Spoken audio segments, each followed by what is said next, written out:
Okay, so we established this morning that the eye of God is not a little eye over a pyramid as it is on the American currency, but it is actually the eye of God within you. God knows what you do.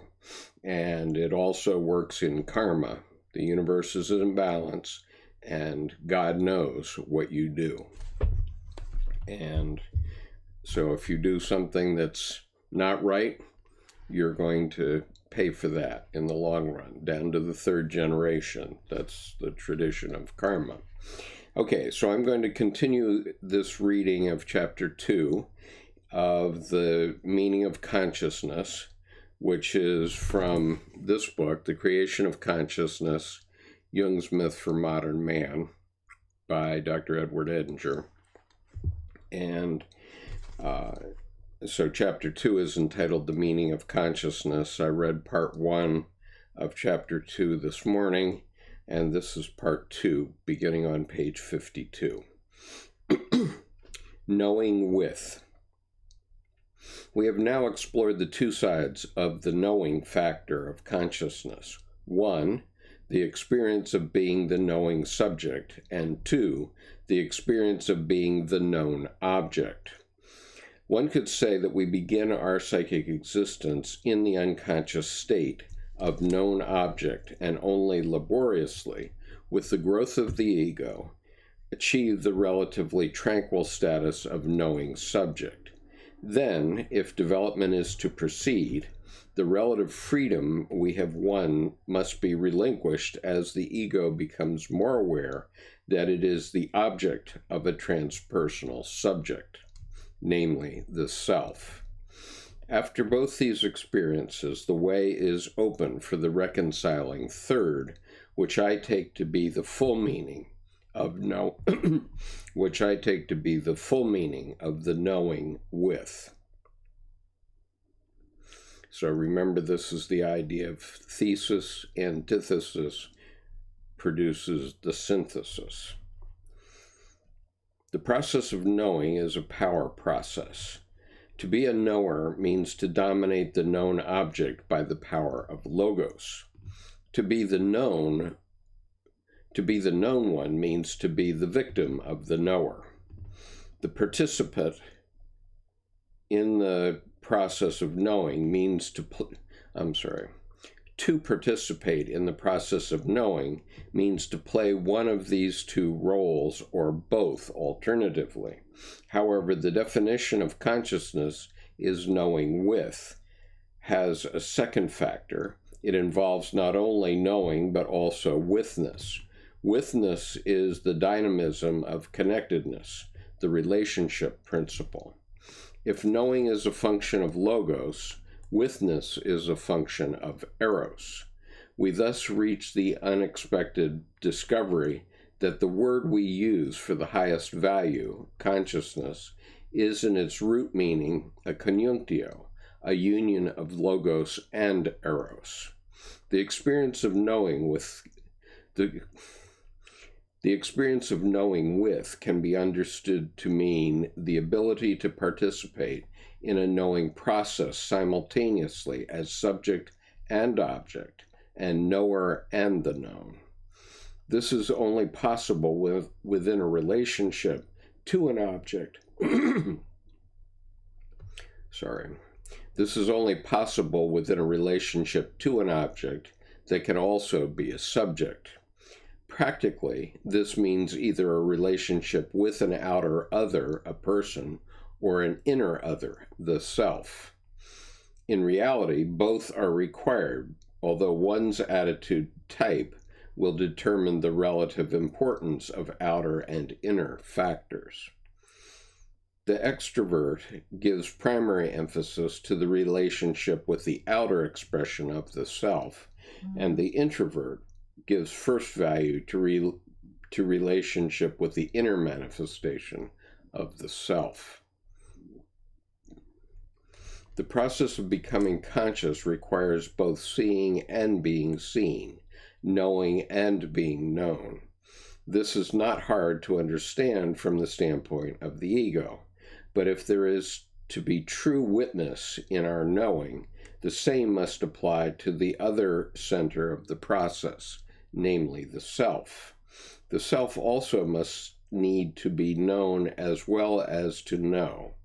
In fact, as already noted in Chapter 1, in answer to Job, Jung tells us specifically that this is the case. Quote, "Existence is only real when it is conscious to somebody." Unquote.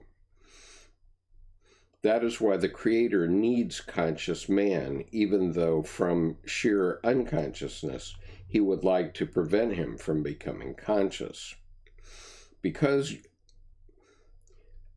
let me read that again because I didn't put the quotes in the right place. So, quote, "Existence is only real when it is conscious to somebody. That is why the Creator needs conscious man, even though, from sheer unconsciousness, he would like to prevent him from becoming conscious." Unquote. Because Job has seen Yahweh's amoral nature, Yahweh is obliged to change. In psychological terms, because the self has been seen by the ego, the self's consciousness has been promoted. In this way, God, or the self, needs man. The pursuit of consciousness, then, does not allow one to rest in the attitude of being known and contained in God. The ego has a responsibility to the self to be its knowing subject as well as its known object. This idea of mutual knowing between the ego and the self is expressed theologically by Meister Eckhart. Quote, "It must be understood that this is all the same thing, knowing God and being known by God, and seeing God and being seen by God. We know God and see him because he makes us know and see, even as the luminous air is not distinguishable from its luminant, for it is luminous with what illumines it. So do we know by being known, by his making us conscious." And again, quote, "God makes us know him, and his knowing is his being, and his making me know is the same as my knowing. So his knowing is mine, just as in the Master, what he teaches is the same as in the pupil the thing that he is taught. And because his knowing is mine, and his knowing is his substance, and his nature and his essence, it follows that his substance and his nature and his essence are mine. Therefore I am the Son of God. Behold, brethren, what manner of love God hath bestowed upon us, that we should be the sons of God." Unquote. In Ion, Jung collects examples, especially from Gnosticism, of the image of the ignorant or unconscious God, and of changes that occur in the God image in the course of cultural development. He then summarizes his conclusions. Quote, "These utterances on the nature of the deity express transformations of the God image which run parallel with changes in human consciousness, though one would be at a loss to say which is the cause of the other. The God image is not something invented. It is an experience that comes upon man spontaneously. The unconscious God image can therefore alter the state of consciousness, just as the latter can modify the God image once it has become conscious. This obviously has nothing to do with the prime truth, the unknown God, at least nothing that could be verified. Psychologically, however, the idea of God's agnosia, God's ignorance, or of the anoetos, theos, unconscious God, is of the utmost importance because it identifies the deity with the numinosity of the unconscious. unquote. The reciprocal relations between the ego and the self, in which the self's knowing the ego promotes ego consciousness and the ego's knowing the self promotes self-consciousness, have interesting implications. Ordinarily, we think that superpersonal powers and images are projections of our own mind, but if reciprocity exists, we equally may be projections of the transpersonal other. Two dreams of Jung's bring up this idea. Quote, in one dream, which I had in October 1958, I caught sight from my house of two lens-shaped metallically gleaming discs, which hurtled in a narrow arc over the house and down to the lake. They were two UFOs, unidentified flying objects. Then another body came speeding through the air, a lens with a metallic extension, which led to a box, a magic lantern. At a distance of 60 or 70 yards, it stood still in the air, pointing straight at me. I awoke with a feeling of astonishment. Still half in the dream, the thought passed through my head, quote, we always think that the UFOs are projections of ours. Now it turns out that we are their projections. I am projected through the magic lantern as C.G. Jung, but who manipulates the apparatus? Unquote. I had dreamed once before of the problem of the self and the ego. In that earlier dream, I was on a hiking trip. I was walking along a little road through a hilly landscape. The sun was shining, and I had a wide view in all directions. Then I came to a small wayside chapel. The door was ajar, and I went in. To my surprise, there was no image of the Virgin on the altar, and no crucifix either, but only a wonderful flower arrangement. But then I saw that on the floor in front of the altar, facing me, sat a yogi in lotus posture, in deep meditation. I started in profound fright and awoke with the thought, quote, aha, so he is the one who is meditating me. He has a dream and I am it. I knew, unquote, I knew that when he awakened, I would no longer be. Since the unconscious provides the material of our dream life, the self becomes visible to the ego by being seen in dreams. Presumably the reverse is also true. Perhaps the life dramas of the ego are the dreams of the self. Shakespeare says, quote, we are such stuff as dreams are made on, unquote. Whose dreams? Perhaps our conscious lives are the symbolic dramas by means of which God becomes aware of himself. If all the world's a stage, who is the audience? Could God be watching the acting out of his complexes in the drama of human history? According to a Gnostic myth, the cosmos, including man, was created in order to collect and retrieve the scattered particles of light,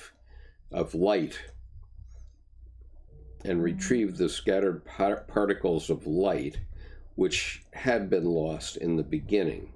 Evidently, God needs the human ego to transmit consciousness to him.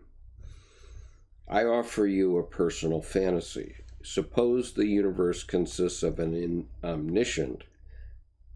Suppose the universe consists of an omniscient mind containing total and absolute knowledge, but it is asleep. Slowly it stirs, stretches, and starts to awaken. It begins to ask questions. What am I? But no answer comes. Then it thinks, I shall consult my fantasy. I shall do active imagination. With that, galaxies and solar systems spring into being. The fantasy focuses on Earth. It becomes autonomous and life appears. Now the divine mind wants dialogue, and man emerges to answer that need. The deity is straining for self-knowledge, and the noblest representatives of mankind have the burden of that divine urgency imposed upon them. Many are broken by the weight. A few survive and incorporate the myths of their divine encounter in mighty works of religion and art and human knowledge. These then generate new ages and civilizations in the history of mankind. Slowly, as this process unfolds, God begins to learn who he is. 2 more pages. Near the end of his life, as noted in Chapter 1, Jung made the statement that expresses explicitly his conclusions regarding the general purpose and meaning of human life. It is worth repeating here. Quote, man's task is to become conscious of the contents that press upward from the unconscious. Neither should he persist in his unconsciousness, nor remain identical with the unconscious elements in his being, thus evading his destiny, which is to create more and more consciousness. As far as we can discern, the sole purpose of human existence is to kindle a light in the darkness of mere being. It may even be assumed that just as the unconscious affects us, so the increase in our consciousness affects the unconscious. Unquote.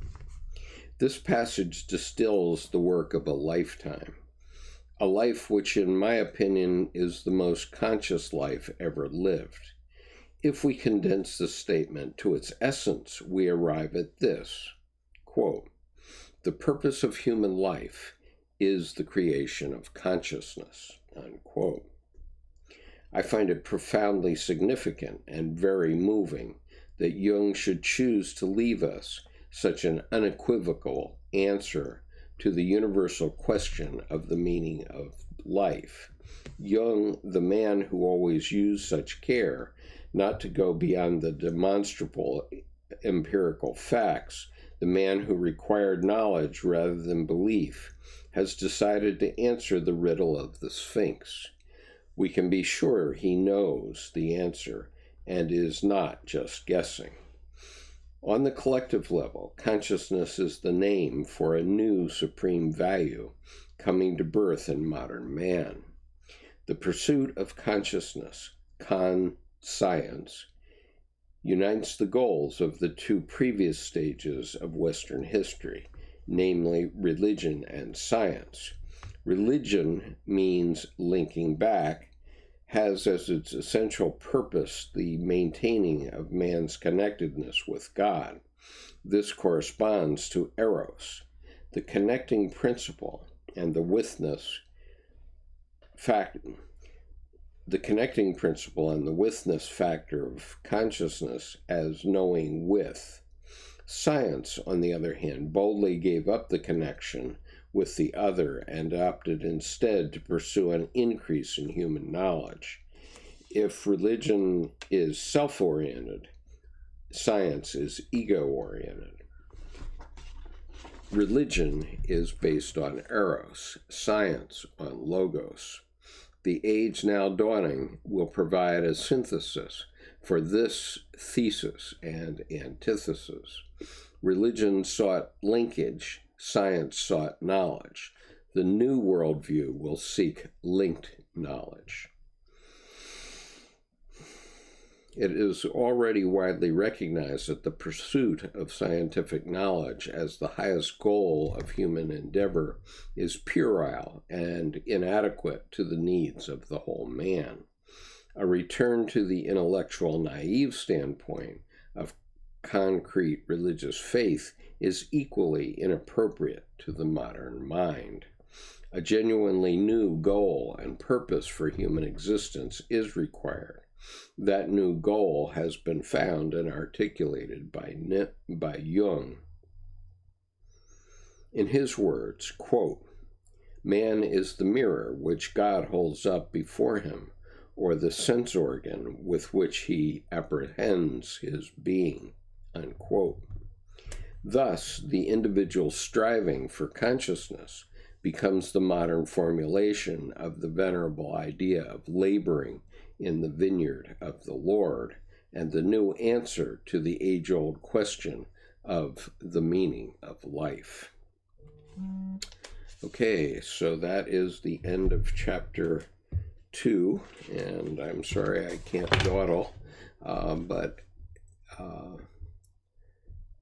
yes, Kiza, I think you do need to get this book.